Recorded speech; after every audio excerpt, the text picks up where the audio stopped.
தேனி அரசு மருத்துவக் கல்லூரி மருத்துவமனையில் துப்புரவு ஒப்பந்த பணியாளர்கள் நோயாளிகளுக்கு சிகிச்சை அளிப்பது புதிய தலைமுறையின் கள ஆய்வில் தெரியவந்தது. இதையடுத்து ஆய்வு நடத்துவதற்காக 5 பேர் கொண்ட குழு அமைக்கப்பட்டுள்ளது.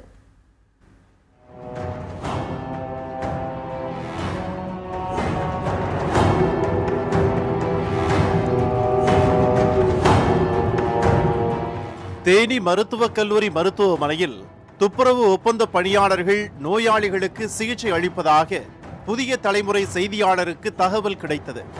உண்மையை வெளிக்கொண்டு வரும் நோக்கில் களமிறங்கிய புதிய தலைமுறைக்கு பல ஆதாரங்கள் அடுத்தடுத்து சிக்கின.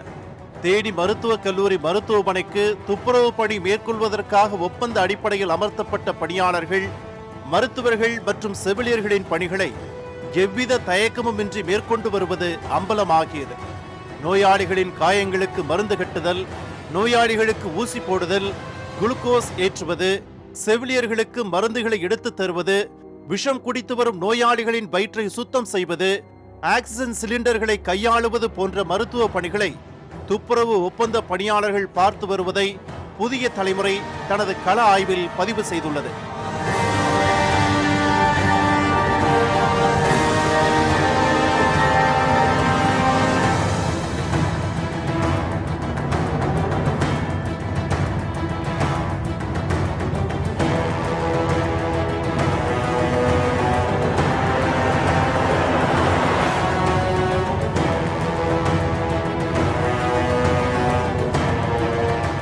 தேனி அரசு மருத்துவமனையில் உள்ள மருத்துவர்கள் மற்றும் செவிலியர்களின் நிர்பந்தத்தாலேயே ஒப்பந்த துப்புரவு தொழிலாளர்கள் கடந்த 3 ஆண்டுகளாக இந்த பணிகளை மேற்கொள்வது தெரிய வந்துள்ளது.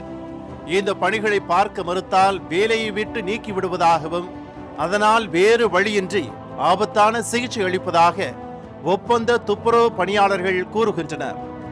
துப்புரவு பணியை தவிர மற்ற எல்லா வேலையுமே மாவு கொட்டு போடுறதுலேருந்து, ஊசி போடுறதுலேருந்து, தையல் போடுறதுலேருந்து, மருந்து குடிச்சு வர்றவங்கள தொமக்காஸ் பண்ணுறதுலேருந்து எல்லா வேலையுமே எங்களைத்தையும் செய்ய சொல்லி தொந்தரவு பண்ணுறாங்க. பேஷண்ட்டுக்கு மருந்து கட்டுறது, ஸ்ட்ரெச்சர் தள்ளுறது, ட்ரிப் ஏற்ற சொல்கிறது, அந்த மருந்து எடுத்துகிட்டு வாங்கிக்கிறது, அந்த மருந்தை பற்றி எனக்கு எதுவுமே தெரியாது, அந்த மருந்து எடுத்துகிட்டு வாங்கிக்கிறது, குளுக்கோஸ் ஏற்றி விடுங்க அப்படிங்கிறது, இது போன்ற வேலையெல்லாம் என்னை செய்ய சொல்கிறாங்க. ஆனால் எனக்கு அந்த வேலைகளை பற்றி எதுவுமே தெரியாது.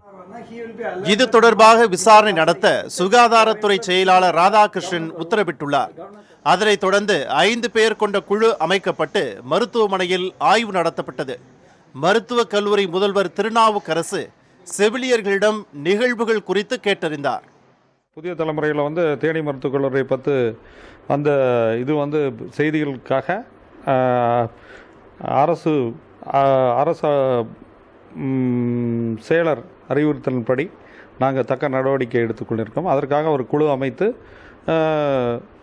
மேற்பட்டு செவனையை செய்து இது மேலும் மேலும் எந்தவித செயல்களும் நடக்காமல் இருக்கிறதுக்கு தக்க நடவடிக்கை எடுத்துக்கொண்டிருக்கிறோம். மருத்துவமனையில் நடைபெறும் மருத்துவ பணிகள் அனைத்தும் இனி தொடர்ந்து கண்காணிக்கப்படும் என்று தேனி மருத்துவக் கல்லூரி முதல்வர் திருநாவுக்கரசு உறுதியளித்துள்ளார். புதிய தலைமுறைக்காக செய்தியாளர் பாலாஜி.